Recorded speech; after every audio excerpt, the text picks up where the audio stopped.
Bonjour à tous, bienvenue sur Fan de Couteau. Vous avez vu le titre de la vidéo, mais c'est pas le sujet de la vidéo. Alors pas que le sujet de la vidéo. Dans la première partie, bien évidemment, je vais traiter de ce côté cher, pas cher. Est-ce que ça vaut 250 € par rapport à un 50 €? Est-ce que c'est 5-6 fois mieux? Donc ça sera la première partie. La deuxième partie, je vais m'attarder plus sur ce CJRB Feldspar que je suis très content de pouvoir vous présenter aujourd'hui. Une très belle offre, budget, low cost, même si j'aime pas ce terme. Pareil, je reviendrai dessus juste après. Petite précision avant de commencer, ces 5 couteaux que vous voyez là, c'est des couteaux que j'ai achetés. Et j'ai envie de vous dire que j'achète ou qu'on m'envoie le couteau, peu importe, puisque je suis de toute façon libre à chaque fois de dire ce que j'ai envie de dire sur le couteau. TB Outdoor avec le Unboxer, ils en ont un peu fait les frais, mais voilà, ils ont joué le jeu, ils m'avaient dit, tu diras ce que tu as envie de dire, et j'ai dit ce que j'ai envie de dire. Pareil, le petit couteau français qui va bientôt arriver sur la chaîne. Je vous laisse aller voir mon compte Instagram dans la barre de description si vous voulez savoir de quoi il s'agit. Et c'est pareil. Il y a des choses bien, il y a des choses qui sont pas bien, et je le dirai dans la vidéo. La personne qui m'a contacté, je lui ai dit, écoute, envoie-moi les couteaux, le projet m'intéresse. Par contre, je dirai ce que j'ai envie. Si tu es d'accord, tu me les envoies. Il a été d'accord, il me les a envoyés. Que vous sachiez, certaines personnes ne sont pas d'accord à ce moment-là et me disent, bah du coup, on t'envoie pas le couteau parce qu'on n'a pas envie on a trop, voilà, peur ou j'en sais rien, ou peur de ce que de ce que je peux dire ou de l'influence que ça peut avoir. Donc je vous le dis, voilà, certaines personnes ne m'envoient pas de couteau, même après m'avoir contacté, puisqu'elles essayent de me dire, bah, va falloir dire que c'est vachement... Eh ben non, j'essaye de garder encore une fois ma crédibilité, que les choses soient claires. Donc ces couteaux, je les ai achetés, vous allez me dire, ok, mais pourquoi t'as acheté 4 fois les mêmes? T'es un peu cinglé. Tout à fait, très cinglé même, puisque je voulais vraiment l'avoir le plus rapidement possible. Ce Feldspar, j'avais essayé de le commander aux États-Unis, mais avec le Covid, impossible de le recevoir en France. Bref, je crois que je l'ai vu sur un site, je vous dis tout, c'était sur Naturabuy un dimanche soir. Donc je l'ai commandé, le lundi matin il sort à la Tourangelle, donc je l'ai commandé et je les ai reçus finalement le même jour.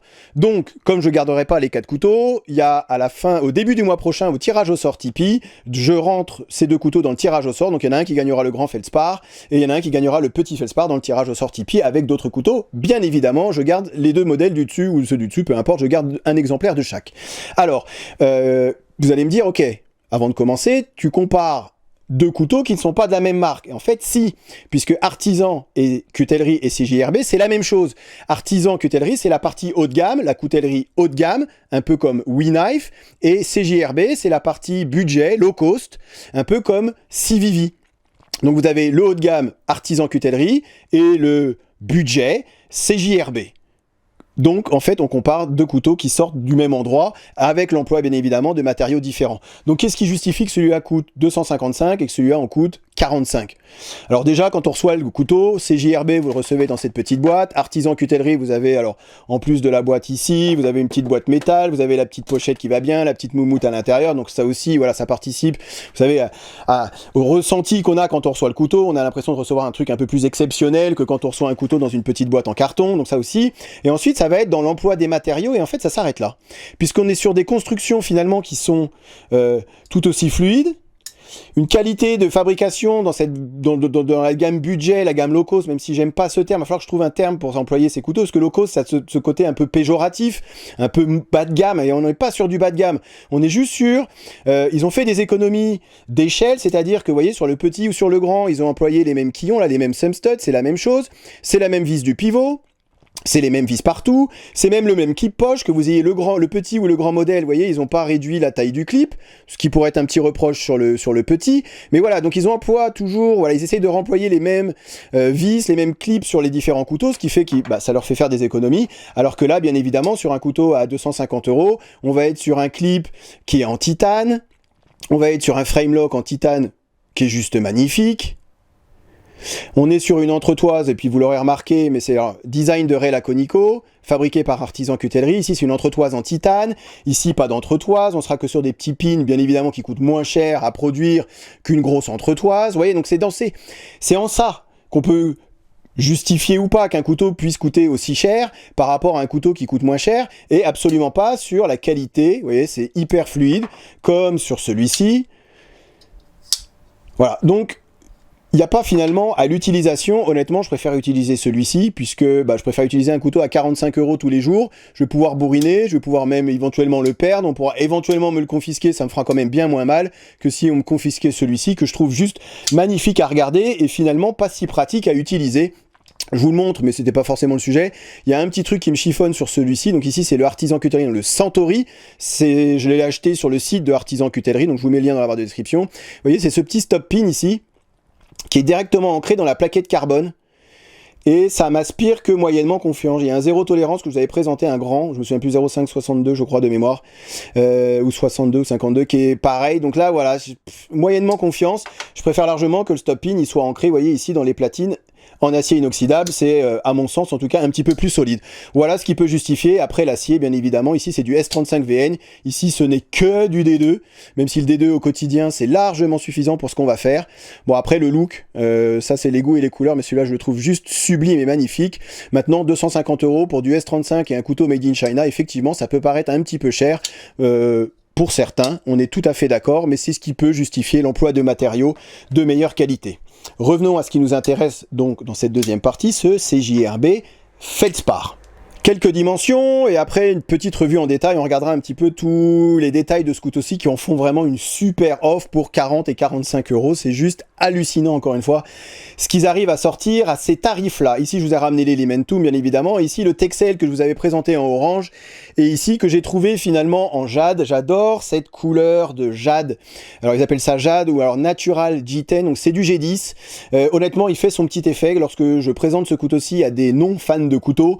Ils disent tous waouh c'est magnifique, c'est super joli comme manche et on a ce petit côté, alors moins que ce du micarta, mais ce petit côté un peu peau de pêche qui est juste magnifique et j'adore le rendu que ça fait et je vous le dis à chaque fois, franchement ça fait son petit effet par rapport à du noir qui est un petit peu plus classique. Donc ici c'est l'Elementum, ici c'est le Texel. Sur le petit on est sur une lame de 7,5 cm, 3 inches, sur le grand c'est 3,5 inches pour les anglais et donc 9 cm. 7,5, 9 cm, longueur totale ici c'est 18 cm, ici c'est 20,5. Donc ici bien évidemment c'est un grand couteau.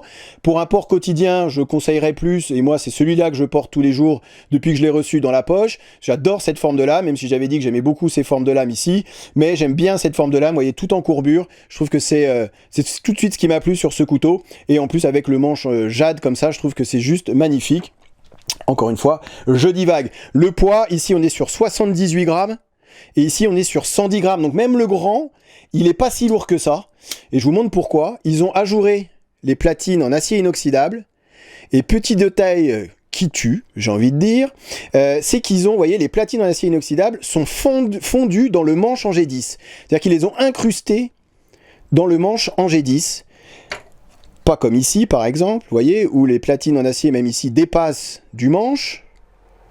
Même sur le petit, elles ont été, vous voyez, elles sont à fleur du G10, elles sont incrustées à l'intérieur. Alors ici, ça n'a pas été ajouré, puisque 78 grammes, ça sert à rien, mais le grand a été ajouré. Donc vous voyez, il y a quand même ce petit détail à chaque fois qui tue, qui fait que le couteau, bah, c'est un truc... alors c'est un petit détail, vous allez me dire, mais je trouve que c'est joliment fait. On n'a pas les platines, pour ceux qui n'aiment pas avoir les platines comme ça en acier inoxydable qui ressortent du manche ou qui sont à fleur du manche en G10, ici, bah, on les voit pas, elles sont vraiment cachées à l'intérieur.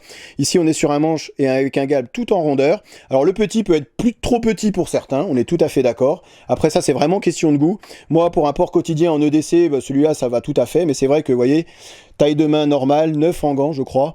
Vous voyez, ouais, c'est vrai que le petit doigt a peut-être une petite tendance à vouloir se foutre le camp.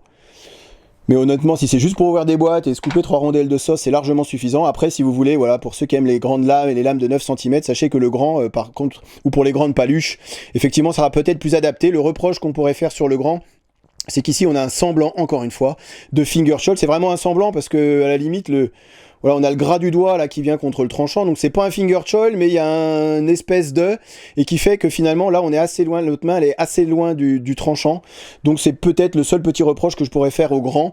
Autre petit reproche aussi, enfin reproche. Autre chose à savoir, c'est qu'on n'est pas sur le tranchant le plus fin du monde. Il y a des tranchants qui sont bien plus fins. Ici, avec cette émouture creuse, le tranchant du Elementum, il est bien plus fin. Ici, on n'est pas sur le tranchant le plus fin pour ceux qui aiment les tranchants fins comme moi. Voilà, c'est à savoir également. C'est pas rédhibitoire, mais c'est pas hyper fin. Voilà. Je m'arrête là-dessus. Je pense que ça vous a permis de découvrir ce, franchement, magnifique petit Feldspar. En plus, ils sont revenus Vous avez vu au Sumstud, on était sur la mode un peu partout des couteaux avec des flippers. Donc pour tous les allergiques, des couteaux avec flipper, voilà, on est revenu à quelque chose d'un petit peu plus classique. Je vous cacherai pas que parfois j'aimerais bien que ça soit un flipper, puisque j'ai, hop, c'est des Sumstud.